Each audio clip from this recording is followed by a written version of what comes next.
Hello everyone, welcome to Stick to the Pod, episode 6. Before we get into today's show, I just want to ask you guys a question, so I'd love your feedback, whether it's to my Twitter, my Facebook page, comments on my YouTube channel, or if it's an email sent to me at sticktothepod@gmail.com. When would you like to hear this podcast? Here I am, Saturday morning, recording, hopefully to get it out tonight, tomorrow, from last weekend's games though, and previewing this weekend's games. When will you like to hear this? Is it a bit too late in the week? Would you like to hear it a bit earlier in the week? Or are you just happy to hear it when you get a chance to? So give me that feedback. Let me know what you think, and I'll see what I can do. See if I can move things around, just the way the fixtures have turned out for the Stars now. I do have more spare time on a Saturday. That's not a problem. I might be able to move it to a Tuesday or Wednesday night and try and get it out for you before the end of the week. Anyway, episode 6. Let's get into things and cover last week's results. So starting with the Saturday, it was only the one game on the Saturday, and it was the Hull Jets at home again. The Hull Jets win at home again. Are they beginning to become the real deal?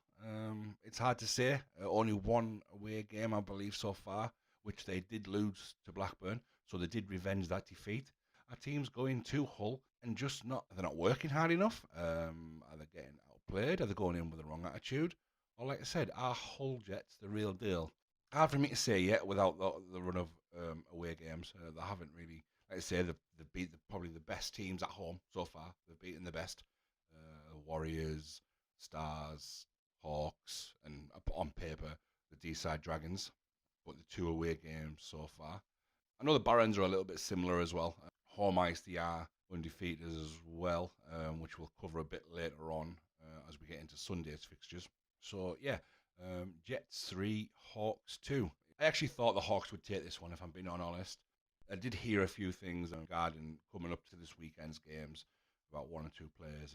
I know Barnes missed the weekend and should have played the full weekend, where I think the previous weekend should have played for the Steel Dogs. I did hear one or two things that Shudrick was making a permanent move to the Steel Dogs after last weekend. It may have been a bit sooner, if not for Barnes' unavailability, but we'll get into that again later on after, previewing this weekend's games. So I'd like to say not a lot to cover on the Saturday. The Jets winning at home 3-2 over the Hawks. And as you'd expect, goal scorers for both sides. Tate scoring for the Hawks. Roy just popping up again, scoring a few goals this season. And then your usual suspects at Hull, Richard Hagger and Kieran Beach on the score sheets for the Jets. So into Sunday, because we do have quite a lot of fixtures. And we're going to go straight into the Jets fixture on the Sunday as well. Their first, not the first big travel, because they've been to Blackburn where they lost 4-2.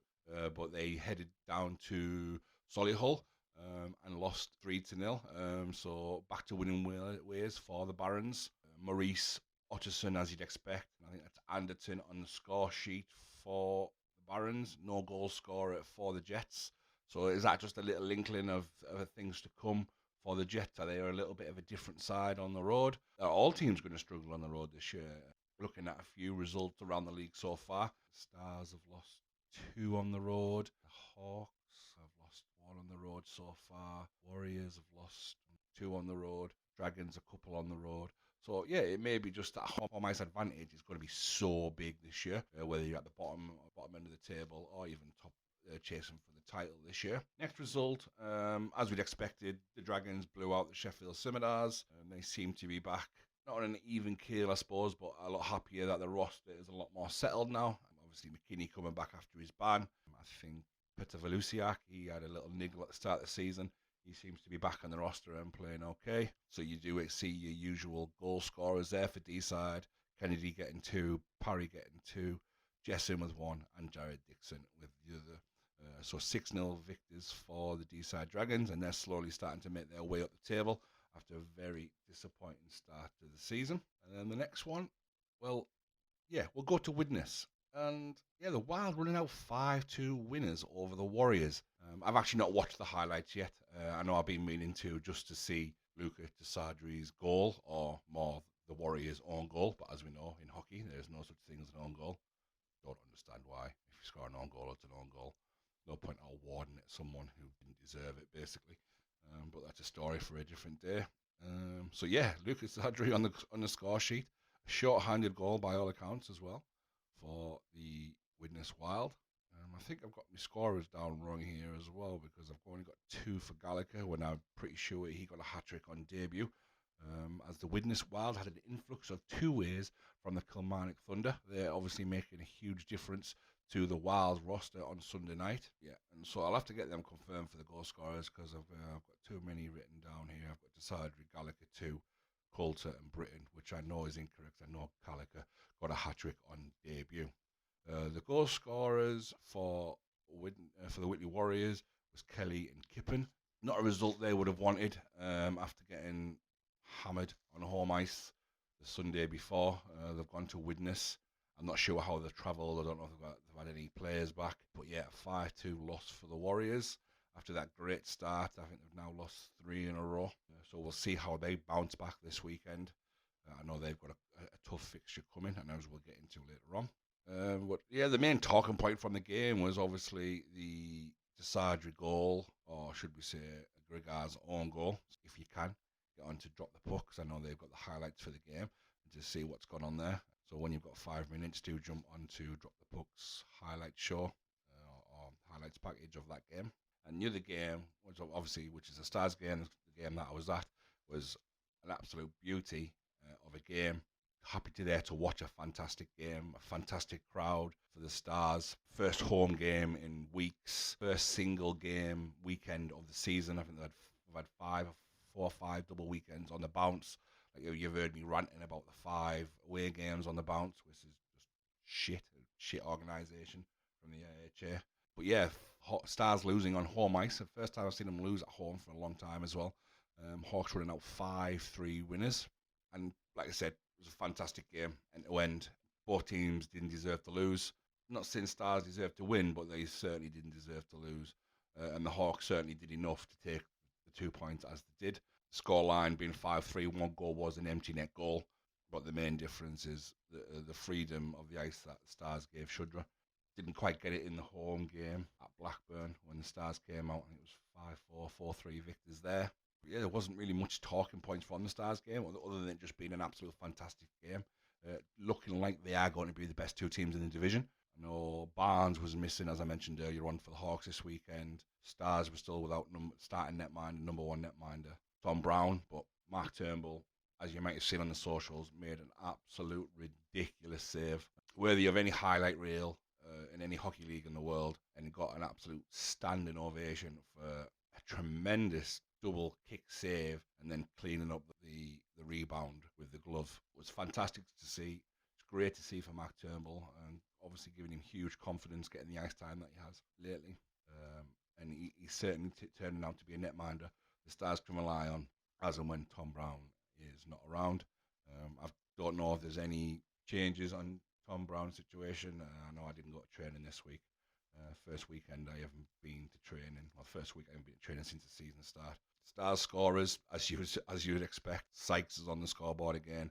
A ridiculous amount of points already this season, and against the top teams as well, not against basement dwellers. He's scoring goals against everyone. Ben Greenow taking his confidence forward into this game as well. He scored his first goal of the season last week for the Stars against the Warriors. He's got another beauty against the Hawks. And James Moss on the score sheet also for the Stars, who were 2-0 down. They got themselves 3-2, but back up 3-2. Defensive mistake allowed the Hawks back in for a short-handed goal to make it 3-3, and then it just made for an absolute wonderful third period of end-to-end hockey. Stars throwing the kitchen sink. Ben Keddy, who that's certainly the best performance I've seen him play against the Stars. Top draw, but it wasn't enough. Well, he played well enough to keep the Stars out and earn the victory for the Hawks. Hawks goal scorers: Shudra, hat-trick, Crawley and Phillips. I believe both of those on 2 ways. And yeah, that's it. So just a little quick rundown of last week's games. It feels like a light weekend, really, in fixtures. And I think it might just be because of the 1 game on the Saturday. So the Saturday's result was Hull Jets 3, Blackburn Hawks 2. Into Sunday, Billingham Stars 3, the Blackburn Hawks 5. Solihull Barons 3, the Hull Jets 0. The Deeside Dragons 6, the Sheffield Scimitars 0. the Widnes Wild 5, and the Whitley Warriors 2. So that takes us into this weekend's games. Let me switch my paperwork over, and let's see what we've got to look forward to this weekend. So yeah, a little bit better fixture-wise this weekend. A couple of games on the Saturday, and I tell you what, both of them are worth looking out for on the socials, because I think these are going to be beauties. You've got the derby, first of all, Sheffield versus Nottingham Lions. Sheffield stealing the win in Nottingham last time out. I believe they were 3-0 down at one point, or 3-1 down, and took the victory in the third period. So the Lions will be looking to avenge that defeat, and on the back of a good 4-1 victory against the Wild a week or so back. And the other fixture is the Solihull Barons and the Whitley Warriors. Now, Solihull's always been a decent place for the Warriors to go. I was looking at past results, and they've always done well there. So always scored okay. Always and pretty much seem to take the victory more often than not, as we've highlighted on this show and also on the socials. I know a lot of you guys are on the socials. You've got my Facebook page, the NIHL North group. It's been well and on the Warriors discussions. They're just not scoring goals, and the fans I think are getting a little bit worried about the amount of goals they're not scoring. It'll be interesting to see what the Warriors do over the next few weeks, months, to see if they do improve that department. Now, there has been a few rumours that 1 or 2 former players may be coming back. So, again, keep an eye out on the socials to see if there's any movement there for the Whitley Warriors. And then into Sunday, some great fixtures again. You've got Solihull going into Blackburn. I think that'll be a great game. Remember, Solihull actually beat Blackburn last time out. But unfortunately, due to clerical error or a mistake from the players' behalf, who played band, they had that result overturned, and it was awarded to the Hawks 5-0. So that's also worth taking into consideration in the league table. Yes, they're up there, a couple of games in hand and a couple of points behind the Stars, but remember they did have a game awarded to them 5-0. No fault of their own, and the result was obviously changed, rightly so. But let's obviously remember they've also lost a game. They did lose that game originally, so that could have certainly changed things within the standings. The Barons, I don't know yet. I'm going to be watching that result from a distance just to see how the Barons get on. Away from home, I think they've had 2 games. They went to Sheffield, only won 5-3 against Sheffield. Went to D-side, didn't take anybody. Left 7 guys at home for whatever reason. We know there's more to life than sport, family, work, etc. And didn't go to D-side. Missing 7 players, and were punished, and rightly so. You can't go to D-side short benched. They do have a lot of firepower there. So it'll be certainly interesting to see how the Barons do on Sunday at Blackburn and see how they travel. If they travel full bench, it certainly will be a great game. As for the Hawks, again, announced yesterday that Tate Shudra has had his 2-way between the Steel Dogs and the Hawks terminated as such, and it's now just a 1-way deal for Tate Shudra and the Sheffield Steel Dogs. I fully expect a replacement to come in at Blackburn. I think it's too much of a hole not to fill. I think he could be a big, big loss for the Hawks. He's probably been the Hawks' better player. The one thing I said to the people sat around me last week, Adam Barnes was missing last weekend, and you couldn't tell. For the fantastic player that Adam Barnes is, an unreal player, and he'll certainly be topping the charts with points. The Hawks looked a better side, a better team without him, and most of that was around Shudra. The link-up play with Shudra, the way he was linking up with others was fantastic. Whereas at Blackburn, whether it was just because it was early in the season and lads are still finding their feet, it was more head up, look for Barnes, get the puck to Barnes, and let him do the work. Wasn't the case at the Forum last weekend. Certainly a much better team performance from the Hawks, and probably one of the reasons why they did grab the victory in the end. The other fixture will be D-side going to Nottingham. Nottingham, never an easy place to go. Yes, they're one of the basement dwellers, but they do get victories. They're certainly not the team of 4 or 5 years ago. It is a difficult place to go for teams, depending on that face-off time as well on a Sunday night. So that'll be interesting to see how D-side travel. You can see it going either way, can't you, really? You can either see it being a really tight, close game in D-side winning by 1 or 2, or it'll be D-side going in there doing a professional job and winning by 5 or 6. So that's that. fixture. And the last fixture of the weekend, I'm looking at here. Sorry, yep, it's Sheffield Scimitars and the Hull Jets. Hull Jets finally getting another away game. So it'll be certainly interesting to see how they go travelling to Sheffield. Fully expect a Hull win, I'll be completely honest. I know Sheffield have been improving of late. I know they had the victory at Nottingham. Should have won at Blackburn, but threw that away in the third period. They had a close game at home against the Barons, only losing 5-3. So they have improved greatly from that first opening night when they lost 7-0. So by all means, not a given, but I think Hull will have a bit too much for the Scimitars, and Hull should be taking that victory. So that's it for the results and preview of this coming weekend. I just want to grab my phone a second because I want to grab my notes. I did make a few notes just for one or two things I wanted to mention. I did mention, obviously, that Shudra has left Hawks and he's now a Steel Dog full-time. I looked through the DOPS news on Twitter just to see if there was anything in our division. I couldn't see anything, so nothing to report back there.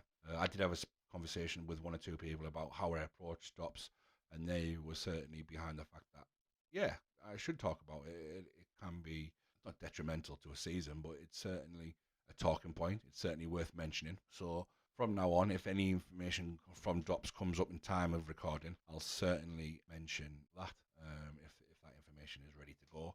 And the other game was a bit of a shitter, really. Sutton Sting in Division 2. 24-0 victors over the Kingston Sharks. Now, I've seen one or two comments on socials from one or two ex-players about their opinions on it. Now, from the background of the story was that Kingston netminder was kicked out early in the game, 3 or 4 minutes in. At the score only, or it might even be 5 minutes in. At the score at only 1-0. So a player jumped in for Kingston, so the game could still go ahead and not be conceded, I guess. But 24-0. Come on, guys. Have a little bit of respect for your colleagues to a point, your fellow players. Yeah, 10, 12-0. Yeah, that's understandable. But run it up to 24-0. Come on. How would you feel being on the end of that if your netminder got injured or was kicked out of the game? You wouldn't have been happy. I know a lot of kudos was going out to the player who stood between the pipes for Kingston. I've never done it myself, but you can tell it's not an easy job. People shooting bullets at you for 80 miles an hour. It's never easy. But 24-0. Yeah, it just doesn't sit right with me. Yeah, by all means, go on and win the game. Put a score on the board. Score 10-12 game. 10-12. But cut it at that point. Lay off. You know what I mean? You don't need to get up to 20. You don't even cut it at 15 if you want to get a decent total on the board. Do you know what I mean? For your goal differential. 24 is absurd. Now, I don't know if many Division 2 players, fans listen to this, because I don't really touch on it.